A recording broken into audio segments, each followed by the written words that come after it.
ایک ہے گناہ کی نافرمانی، ایک ہے عبادت میں نافرمانی۔ اس عبادت میں اللہ کے رسول علیہ الصلوۃ والسلام کی نافرمانی ہو رہی تھی، اللہ کے رسول علیہ الصلوۃ والسلام کے طریقے کو نہیں سمجھا گیا، طریقے کو نہیں دیکھا گیا۔ تو اس بنا پہ حذیفہ بن یمان رضی اللہ تعالی عنہ اتنی سختی کر رہے تھے۔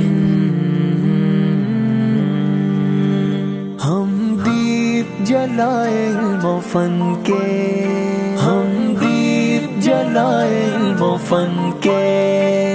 ایک اور مثال سنیں، امام بخاری رحمۃ اللہ علیہ کی صحیح بخاری میں، توجہ سے سنیے گا ذرا اس کو، حدیث نمبر 399 389، ابو وائل شقیق بن سلمہ تابعی ہیں، بیان کرتے ہیں، کہتے ہیں حذیفہ بن الیمان نبی کریم صلی اللہ علیہ وسلم کے صحابی رسول کے سامنے ایک بندہ نماز پڑھ رہا ہے، اور نماز پڑھتے ہوئے اس بندے کا نہ رکوع صحیح ہے نہ سجدہ صحیح ہے۔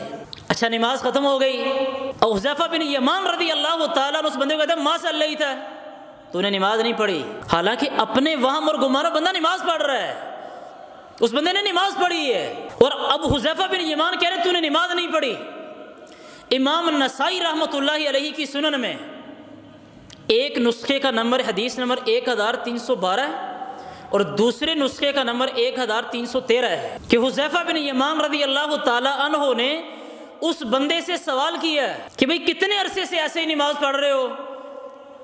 وہی بندہ جس بندے کا رکوع صحیح نہیں تھا، جس بندے کا سجدہ صحیح نہیں تھا، حذیفہ بن یمان رضی اللہ تعالیٰ پوچھتے ہیں کتنے عرصے سے نماز پڑھ رہے ہو؟ اس بندے نے کہا میں 40 سال سے ایسے ہی نماز پڑھ رہا ہوں۔ کتنے سال سے؟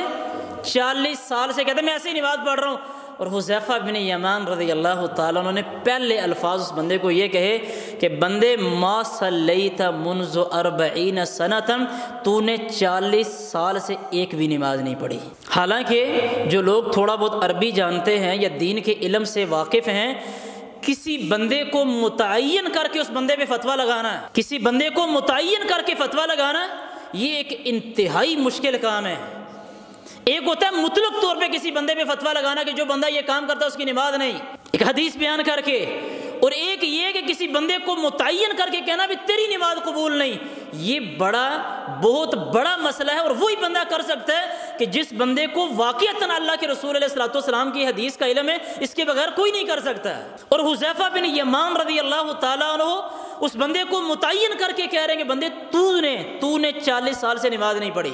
اور صحیح بخاری کے الفاظ یہ ہیں کہ حذیفہ بن یمان رضی اللہ تعالیٰ اس بندے کو کہا کہ لو مت علی غیر سنت محمد صلی اللہ علیہ وسلم، اور بندے اگر تو ایسے ہی فوت ہو گیا، تو اگر ایسے ہی نماز پڑھتے پڑھتے مر گیا، تو یاد رکھنا کہ تو اللہ کے رسول علیہ الصلوۃ والسلام کی سنت پہ طریقے پہ نہیں فوت ہوگا، تو کسی اور ہی دین کی طرف جا رہا ہے۔ اور سنن نسائی کے امام نسائی رحمۃ اللہ علیہ کی سنن کے اس میں الفاظ یہ ہیں، حذیفہ بن یمان رضی اللہ تعالیٰ اس بندے کو کہتے ہیں لو مت وانت تصلی هذه الصلاۃ لمت علی غیر فطرت محمد صلی اللہ علیہ وسلم۔ فرمایا بندے اگر تو یہی نماز پڑھتے پڑھتے تو مر گیا، تو فرمایا یاد رکھنا کہ تو فوت ہوگا علی غیر فطرت محمد صلی اللہ علیہ وسلم، جو اللہ رب العالمین نے دین پیغمبر کائنات کو دے کے بھیجا تھا، تو اس دین پہ نہیں مرے گا، تو کسی اور دین پہ فوت ہوگا۔ بندہ کون سا تھا؟ بندہ نماز پڑھ رہا ہے، کتنے سال سے؟